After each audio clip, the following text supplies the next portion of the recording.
10 rules for a happier pregnancy. Expecting a baby. Follow these rules to make it a more relaxing and 1. Everyone's an expert, but you're the authority on yourself and your baby.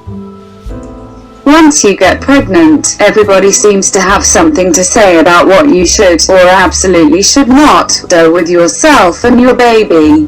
But everyone's experience and perspective are different. The way you deal with pregnancy, birth, and your baby comes from who you are, where you've been, and what you believe in.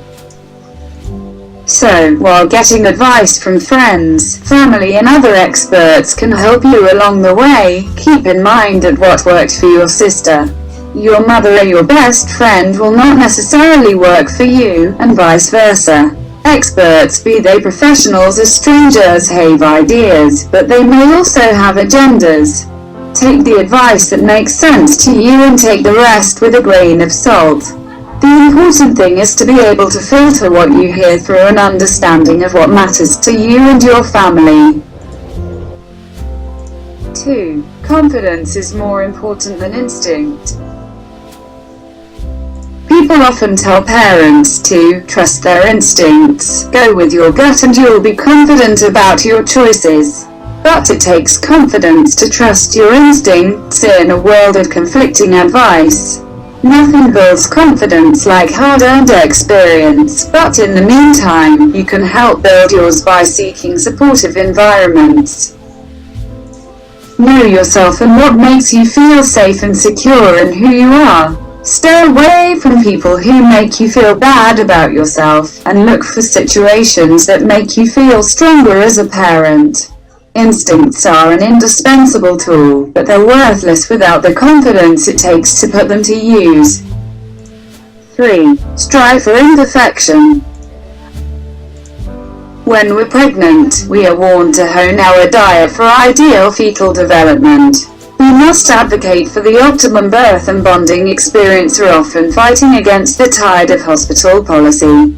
Later, we learn tips to help our babies reach their milestones on time, or better still, early. The desire for children to succeed is as old as mothers.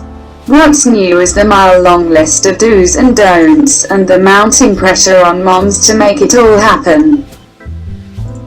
An alarming number of studies focus on maternal responsibility. But no amount of fish oil, flashcards or quality time can guarantee an A+ in motherhood.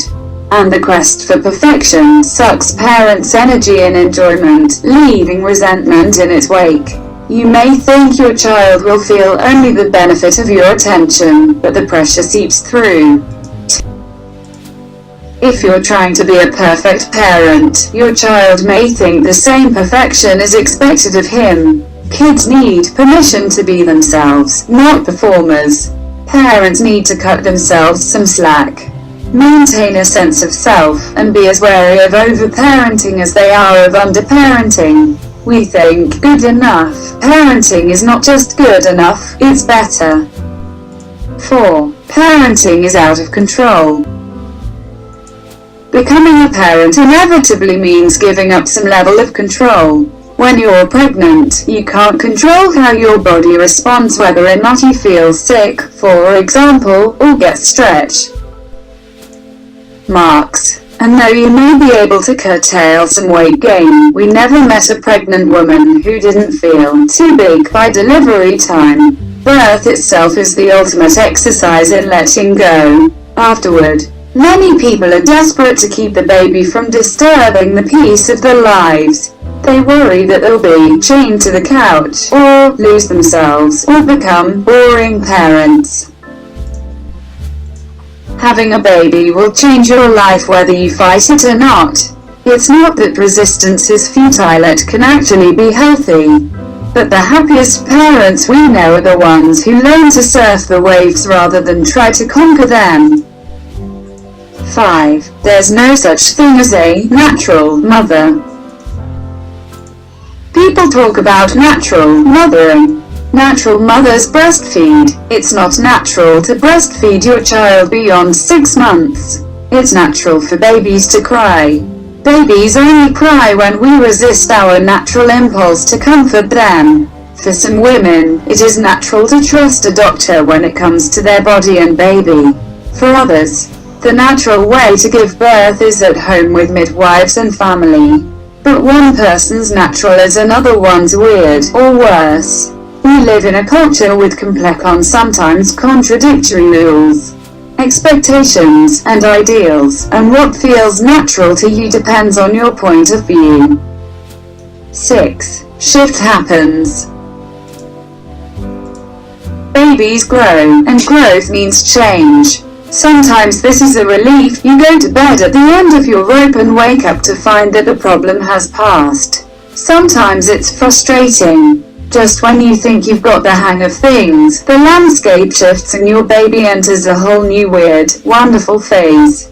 Either way, it means that whatever is going on, it probably won't last forever, for better or for worse. Try not to despair when things are miserable, or get smug when things are going smoothly. Both babies and the world around them are in constant flux. If what you're doing isn't working anymore, do something else. Try not to get too attached to any one way. Keep your eyes and your mind open, and be ready to adjust your strategies accordingly. It'll help you enjoy the ride. 7. Babies are people, not problems. Pregnancy, birth, and, to some extent, babies are all too often seen as problems waiting to happen.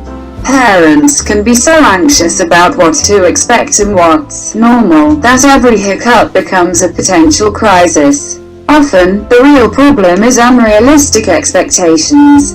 People expect their pregnancies and babies to develop in a certain way, and when they don't, it can be hard not to panic and try to fix what may not be broken.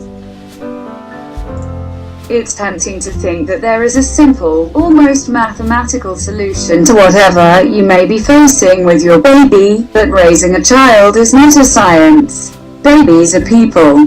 You can't input the same data into everyone and expect the same result. Techniques may work for you as promised, or they may not. Individual people have individual needs. In infancy as well as adulthood, we don't believe in one-size-fits-all formulas for any other human relationship, so why would we expect one to work with babies? 8. Frustration, resentment, anger, exhaustion, exasperation, aggravation, jealousy, nostalgia, regret, etc. don't make you a bad parent. Every parent, well, almost everyone, has bad feelings at one time or another. Sometimes it starts in pregnancy, when you're too big and tired to climb the stairs to your bedroom. Sometimes it starts in labor when you feel like the baby is ripping you apart. And sometimes it doesn't hit you until the baby's screaming through the 14th night in a row and you really wish you could just go out for a margarita, or read a book, or take a bath, or take a nap, or even just sit down for 5 seconds without a baby in your arms or screaming in your ear. Whatever the trigger, we all have our bad days when we wish for a fleeting moment or more that things were a bit more like they used to be. How could we not, considering the havoc a baby wreaks on our lives? But then we look at the adorable little thing and are overcome with joy, rapidly followed by guilt. Well, we're here to tell you that you can love your baby and hate how your life has changed at the same time. Pretty much everyone feels this way sometimes, even if they won't admit it. Feeling mad or sad about what you're going through doesn't make you love your baby any less, and it definitely doesn't make you a bad mother or father.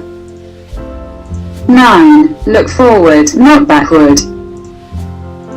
Life as you know it is over. From the minute you're visibly pregnant, strangers on the street will stop to remind you of the radical, life-altering reality of having a baby. Certainly some aspects of your life will return to a semblance of normal, but it's true that your old life isn't coming back. Of course, you'll miss it sometimes. But the important thing is to mourn the losses and move on to the gains. Challenge the old, depressing, and oft-repeated notion that your life is over by thinking toward the future. Your life isn't over, your old life as a non-parent is over, and your new life has only just begun. 10. There is no right way.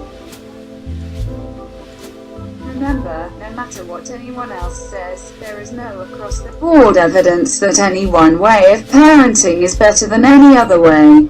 The best way is whatever works for you.